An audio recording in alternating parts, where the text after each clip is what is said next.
On this episode of Taste of Hennessey, have you seen Tom Brady's video? And the NBA draft is next week. We preview it for you. Are you watching Real Housewives of Potomac? You should be. All that now. Hello, and welcome back to our second episode of Taste of Hennessey, or as some people on Twitter shout out Sean Trayer, saying Hennessey and him. What do we think of that? I mean, either way, my name's out of it, so I guess it doesn't really matter what we call it. This is the second shot of Taste of Hennessey. Oh, and our phone just went off for ESPN alert. Ignore that. Any breaking news that we can put on the content? Breaking news: Texas Rangers still suck. So that was all that was. We really. all already knew that. So if you know John and I, you know that I'm a Dodger fan, and John is a Rangers fan and a long-suffering Arkansas fan as well. I'm used to being in second place, or third, or 12th, or 16th, or 8th.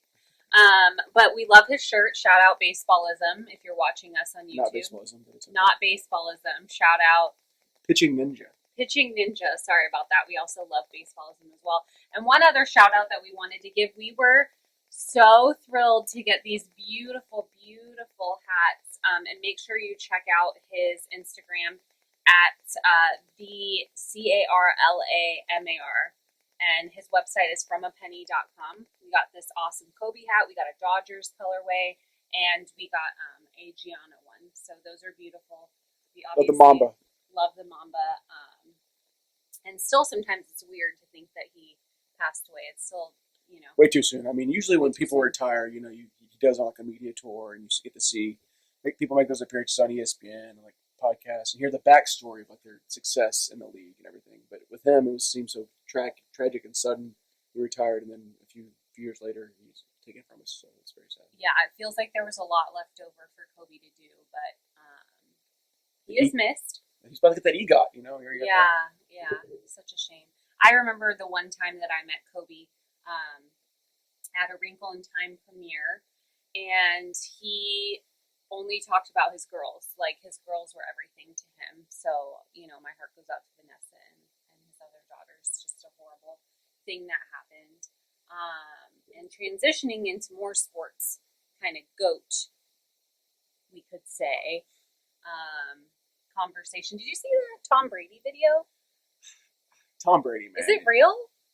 It looked real. I didn't see any jump cuts. I'm not the greatest of eyeballs for that, but I didn't see any jump cuts to heat the ball and his arm were in the shot at the same time. We'll put the video up here for those watching. Put the video right here, yeah. Not listening, obviously, listen to it. But what he did, for those that are listening, is he threw a football, into a jugs machine, which normally receivers use to practice catching. Get the ball shot back at them. And then the ball went through the machine.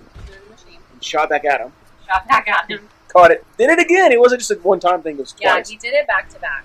And then he even did it a third time at a long distance. And it's that kind of shit where you're like, is he a real person? Is he, like, what? And then sometimes you're like, well, he's pretty good at social media, so maybe, I don't know. It could be fake. The thing with Tom Brady is, you love to hate him. Like, he's one of those people that I love to hate him. You're your biggest fan, or he's like your worst enemy. I think winning usually does that. If you win a lot, that makes people hate you more, which is completely easily to be seen.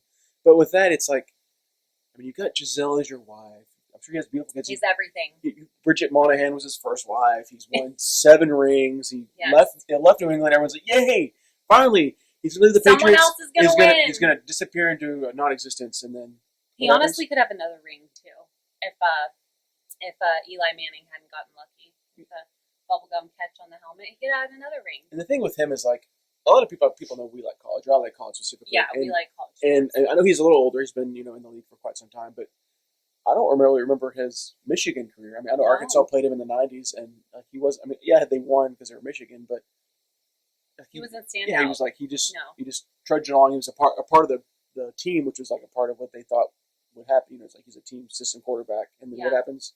He goes to a different system and still wins. So maybe he's more important and more successful than I think. I mean, maybe it's more him, and it's not really been about Belichick whole time. You never know. Speaking again of sports, we're just going to jump back and forth here. I think we kind of decided that our style's going to be just what we like. We talk about what we like. So coming up next week, we have the NBA draft. and Jonathan Weaver, sitting next to me, is going to be associate directing that from Bristol. Yep. The draft is going to be in New York. That'll be very exciting for the next upcoming class of draftees. And also, if you're watching the video, don't mind us, freshly showered, got the hyaluronic acid on the face, trying to stay youthful and all that stuff. But anyways, the draft. So what are we thinking? I'm not super familiar with any of the people, but we have Moses Moody, I think, from Arkansas, Blue Pig. So top 10 give that pick shout for sure. out. We have some Oregon guys, some USC guys. Gonzaga has a lot of good guys' names. Yeah, some Baylor guys. The usual Yeah, usual suspects. What I find interesting, there's two guys that are probably going to go top 20 picks that played in the G League. So they went from high school or internationally. Okay. So one guy's international, one's from America. Okay. Didn't go to college, played in the G League, and then now is in the draft. Now we're getting drafted. And that's, we're of an age when we see LeBron go straight from high school. We saw Kobe, go straight from high school. Right. And that's no longer the case. So this is kind of a workaround, which is like Kevin kids Garnett getting paid in the G League for a year and then making the jump to the NBA. I think it's really interesting, especially now with the NIL and what kids can do in college. Like, that could have been something that we have seen more as a trend, kind of like the Ball brothers. They kind of did the roundabout way, which worked out great for them. But now with the NIL, it's like you're probably going to get more money that way if you're at one of these big, like, Kentucky, Duke, North Carolina basketball schools. And I always saw that story too that came up about the Angels minor league system. Right. Like a couple players that are like living in a van because they don't have enough money from the minor league system. No livable wage. Right. And so you see that, and then like I'm gonna get on my soapbox for a second here. Please. College baseball, big Razorback fan, of course, you know that. Yes. But why would a kid in high school? I know like that signing bonus is huge. Oh, I could get $500,000. I get $750,000. Yeah, that's a lot of money when you're 17. You're taking that lump sum paycheck, but then you're going to be living in a van for 3 years. When you could go to college, you can make a name for yourself. You could get paid NIL deals like at Arkansas or any of these big schools. You can. Yeah, you're getting. I don't even know the numbers for those contracts, but let's say they're making. We should ask Tyler Top. They're making. He's lived this life. It'd be interesting to ask this too. But yeah, go ahead. Like you make $100,000 for 4 years in college, 3 years, get drafted, and you still get that same signing bonus, but you have the skills that you've learned in college. You're not living in a van. You're being traveled by private jet instead of tour buses and things like that. I think like the life that college provides athletes now has changed from what we should be like. Oh, take the money when you can. I think, especially for college baseball. Yeah, I think that is a really good point, and I don't know. I think outside of just the athletic ability and the skills that you're honing in when you're in college, you're learning media skills. You're learning how to negotiate for yourself when you're seeing the big picture. How to live in the world. Yeah, you have an alumni network. I don't know. I think with the NIL, it's going to be very hard to walk away from big programs now, especially when we see these conferences turning into super conferences. Texas and Oklahoma now wanting to be part of the SEC. But what does that mean for sports? Because people just look at things through the college football lens, which it's super easy to do. It's the money maker. It's what most people associate the school with typically. But having these conferences all just kind of eat one another, like you're going to lose the Big 12. I think what's happening is, and people have said this on Twitter, so it's not like I'm the hot take here, but with conferences now, college used to be its own thing. It's like, the pride, the pageantry. You'd always watch Florida, Georgia. You'd watch, I'm Michigan. Showing my game day hoodie as we're talking. Michigan, Ohio State. Like all these matchups would be steeped in tradition. Like they played themselves. They meant a lot. Is the meaning gone now? What's your hot take? But the hot take is that now you're just the minor leagues. Right. Like these but guys. That's not wrong. No, it's not wrong. But like all these college guys that are now making money with NIL, which we already talked about. Yeah, $1 million. The Alabama quarterback as of right now, $1 million. And now all these kids are going to these big conferences. Now they're sitting there, getting the eyeballs that you can't get in minor leagues. Right. You can't get when you're overseas. But there's no minor league football. Again, my brain goes back to football. But yes, these other schools where I don't know. I think every sport is different because if you're swimming in college, like, what's your goal, to be in the Olympics? Not really, because you'd be going down the Olympic pathway, right? So, and then now you see all these guys, like the leagues conforming. It's going to abolish the NCAA. Like without, I know, with the power is going to be Greg Sankey. Greg Sankey and the SEC controlling all the power when 20 plus. They're talking I about know. right now. There's 14, maybe 16, maybe going to 20, 24. If you have all those teams in one conference, they control everything. They could, It kind of where's goes the power back to go? the idea of when we were having the bubble, right, back in the day. And I don't know if it was Coach K who said it. Some coach was like, every team should just come into the bubble, right? Like every Division I team. Probably wasn't Coach K. I'm forgetting it incorrectly. Or remembering it incorrectly, rather. But I think at a certain point, does it just become divisions, like your Division I? Because exactly. we still have the Pac-12, right? We still have the Big Ten. We still have the ACC. Like, these are still powerhouse schools that not only make money, they drum up coverage, they have legacy, like you talked about. But then at a certain point, like, what about these Big West schools or schools like that? Like, what's the big deal breaker there? Even like you said, the Big 12 dissolving. You're looking at like Texas Tech, TCU, Oklahoma State, Kansas, like huge schools, like you're saying. Shout out Marty Canarak, Kansas. But these teams, they don't have a place to go, really. Like, then you're going to have to build new history and traditions outside of what you used to have. Or this is the beginning of something bigger that we see. It's just very interesting, us being on, like, this side of it. It's just funny, too, because, like, I've always heard, like, my grandparents and my fathers talking about, my father, not fathers, talking about... Brian Weaver, yes. Talking about how these teams, like, before there was playoffs, it was all bowl games. It's, blah, blah, blah. Like, right. We're at this point where the history of college football and college sports is changing. Totally, and they need to expand that playoff. Again, we're looking through the football lens, right? Because that's kind of the big thing. And I am a proponent for women's athletics, and I hope that it doesn't have a negative impact where it kind of washes away female powerhouses. But even then, like, look at the SEC, what they're doing now. Oklahoma, huge in softball. Texas, not as big as Oklahoma, but still pretty competitive. Yeah. Joining now the Alabamas and the Floridas, all these other teams. So it's the recruiting bubble gets bigger, I think. Because if you want to play in the SEC, your school options become bigger. But then that what happens like Stanford. That's what I'm saying. And USC doesn't even have a women's softball team, so maybe there's chance for expansion if they know. At the end of the day, it's about money, right? It's like, how are people going to make their money? And that's what money rules all. Money rules all. That's what. But you saw the numbers from the College World Series for women. Bigger numbers than better than the baseball. Yeah, so super proud of that. There's a position and a spot for everyone out there. There is a spot for everyone out there. If there's any athletes that you're seeing, I remember Paige, before she went to UConn, she was on my radar. And if you guys have any athletes that you think are up and coming, or hey, check out this video or anything like that, like, let us know, because you never know if we can get that video in front of the right people. I'm not the right people. She's the right people. We had a really good story we brought on SportsCenter today. This lovely family that I got to know last night, they surprised their son at his high school baseball game or high school travel team game. His dad had been deployed overseas. They got to reunite right before the game, and then we had him on SportsCenter this morning. I think that was a really cool story, and we can put a little video of that right here. But. And the thing about like your job is awesome because you're like a super sleuth over there. You have a story. International super spy. You have to be on TikTok to get that, but I'm a super spy. But your title is talent producer. Talent producer, yes. But what you're doing is you're finding these stories that might be gems on social media, or people are sending them to me and saying, "Hey, figure out how to find this person." But like what I'm saying, then within 30 minutes, she's gotten 2 conversations, a couple phone numbers, emails, and she's making it happen.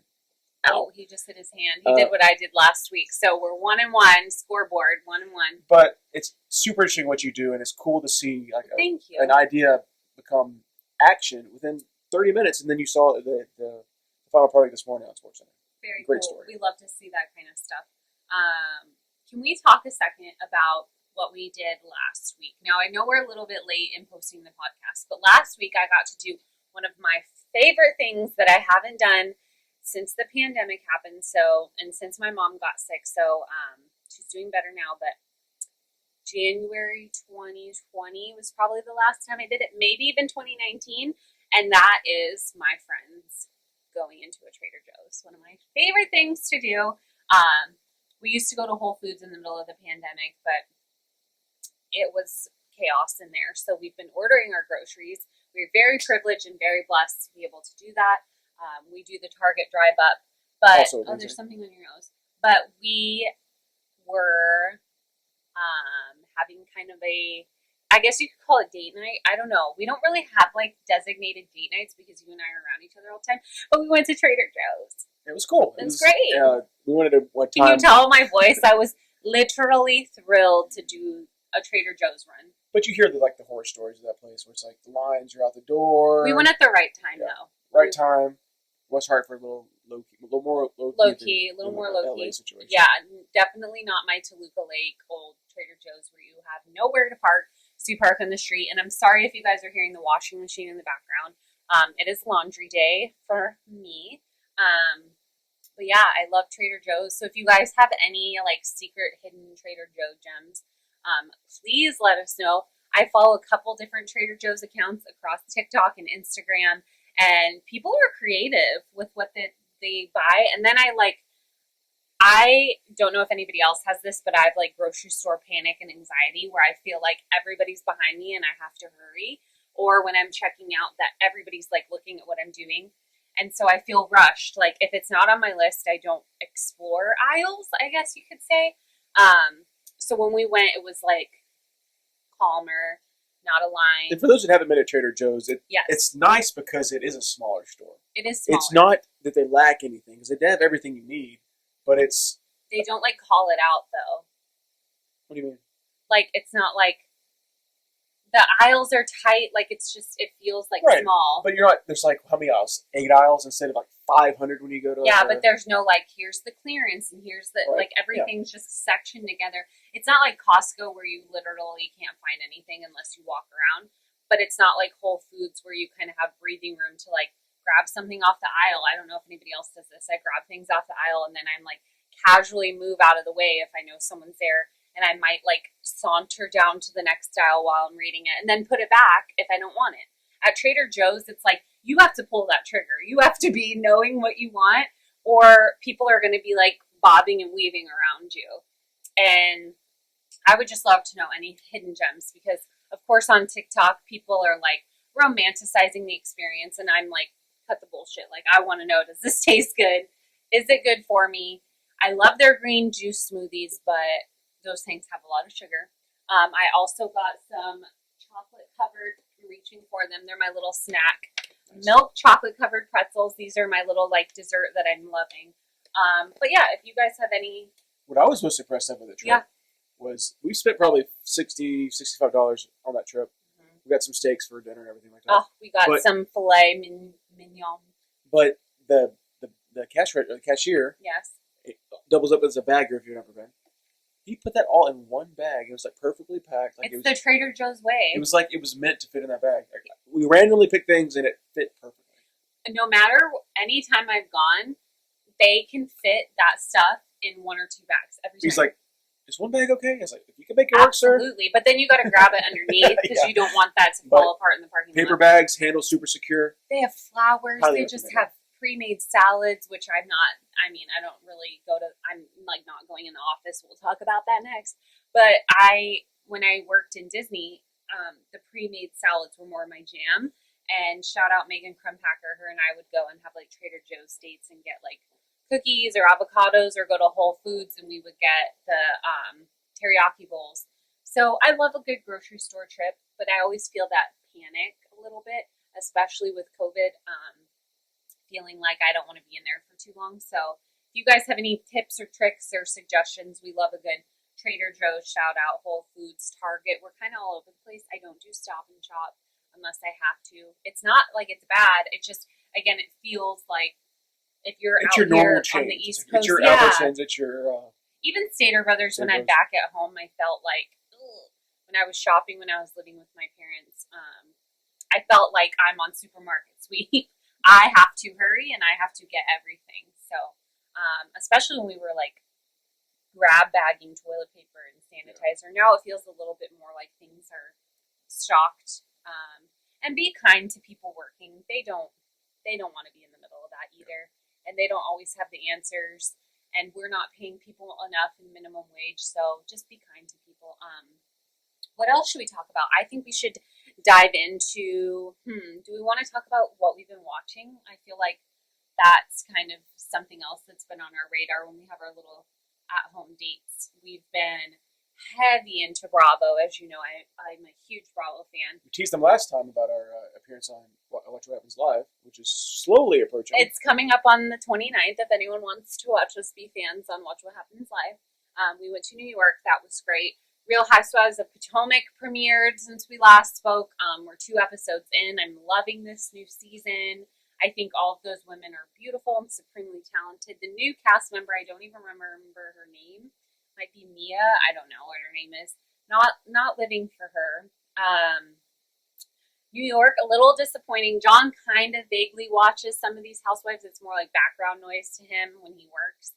But some drama. There's some good drama. Like the Housewives of New York just went to Salem, Massachusetts and got tattoos. And that season's kind of slow for me because the friendships, the longer the show's on, the more the friendships feel forced, or the more that the new people come in and they feel like they're acting, right? Like it doesn't go together. But I am excited to watch Orange County again. I stopped watching for a few years just because it felt, again, like too much. And sometimes, I don't know if you're like this when you watch, but you feel like the toxicity from a certain show, and so you're like, ugh, I don't need that. But I'm excited for Heather Dubrow to come back. I think that will make that show more interesting. But should we talk about John's favorite show, which, if you did not know, he and his mother are Big Brother fanatics. Why did you scoff when you said Big Brother? Because I don't watch Big Brother. And that's one of these shows, and I watch it with John. It's like trash TV in the summer. Like it's there's trash. Nothing else going on. So like, no, you like it. It's not a bad show. It's not like I'm not watching it for like the cinematic quality. No, nobody's watching reality television summer, for that. Just fun. It's like it's fun. It's guaranteed 3 days a week. You get a show, hour a piece. 3 days a week. Yeah. If I had Housewives 3 times a week, and it's not like show. And it's. But like it's not like Housewives where these people like are friends and they go like these guys are stuck in a house in Studio City. Yep, we've been to the outside of it. And they're they're playing games. They're mental games. You like the competition too, right? It's not just a reality show. Like they're competing in challenges to be like the head of household. If you've never watched the show, yeah, am I explaining that right? Okay, go ahead. Yeah, I don't want to explain it for everyone, but the thing is, like, it's a lot of personality. So it's not like this, like Housewives. It's like, oh, there's 8 of the same person. They have a lot of money and no problem. These people. He thinks every franchise is the same. But when you look at Big Brother, you have older people, you have younger people, you have people of color. None of them really seem old, though. There's one woman on the show. She's a phlebotomist. I can't say it. Phlebotomist. She draws blood for a living. Yeah, but that doesn't mean she's old. No. But she's 42. Like she's an old like. Oh God! If we're saying 42 is old, I'm going to pass away. But how often do you see like people watch the challenge on MTV or they watch Survivor? You know how often you see 40 model. Yeah. You get cast on the show. Like, casting directors reach out to you. This people apply because they've been fans for 10 years. Yeah, and they're the first to go, as we saw. But it's a fun show. It is a fun show. Kind of distracts you from us. So you also have. So we play fantasy football. Shout out Cheese Sticks for the Table, the Walters and Hennessy's, and we've added Jonathan Weaver here and a couple other close friends. But you have a fantasy pick for Big Brother, correct? Yeah. So one of my friends that I interned with, he hooked me up with a fantasy Big Brother pool. Yeah.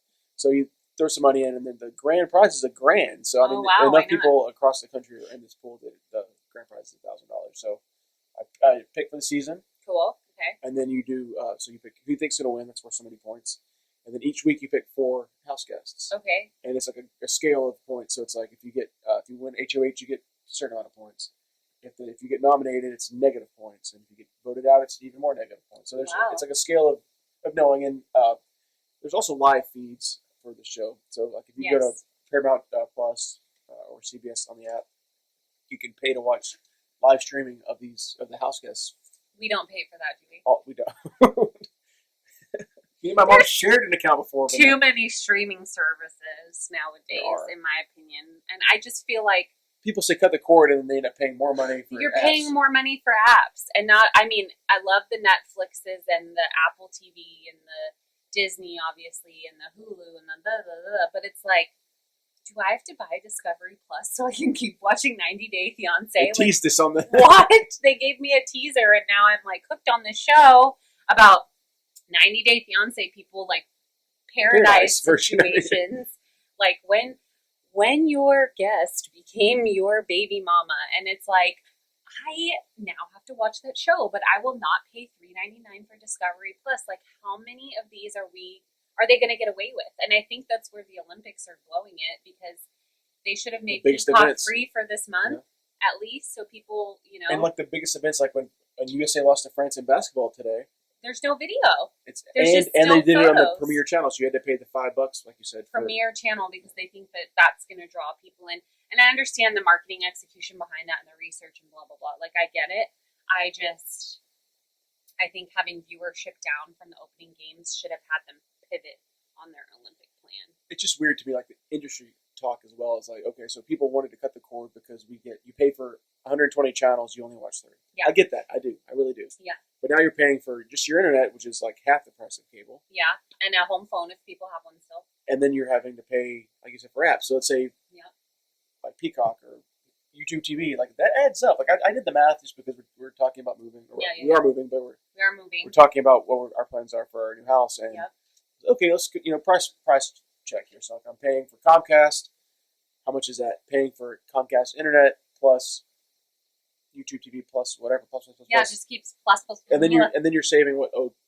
It's like, oh well, but now we have our DVR set up and it records all the channels. Like I get it. There's a lot of options out there, and then there's like an oversaturation of channels too, because you look at all the apps and you open up Netflix and you're like, I'm just waiting for the intelligent person in Silicon Valley to come up with like a file folder of all the different pluses together and let me like shake and bake what I'm interested in watching. And like, I get so many recommendations from people, and then I'm like, well, what is that on? Is that on Hulu? Yeah. Is that on Netflix? And it's like, if I could just select certain shows of things that I already have and just like dump them into a need to watch, that would help me so much, because that's how my brain's organized. You know what I mean? Like a shopping cart. Like shopping cart me all the things that I should want. Yeah.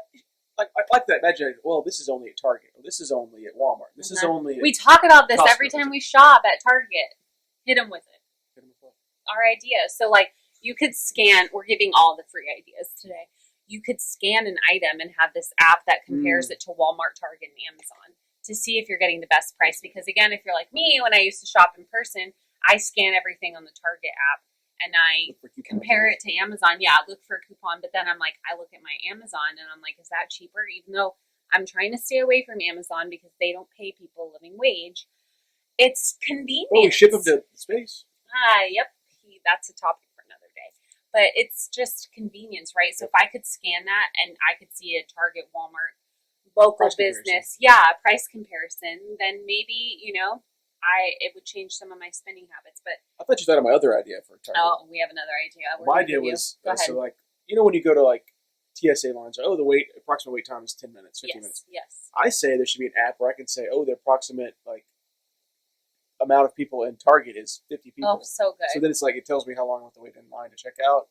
Prior to COVID, that would have been great. I don't want to do a stock store, so it's like a way to like judge if I should go or not. Yeah, I think that's a great idea. Outside of that, what else fun did we do? I was on Shanae and Gold This Jr. isn't the first time you've been in front of a mic. Oh my goodness, that was so fun.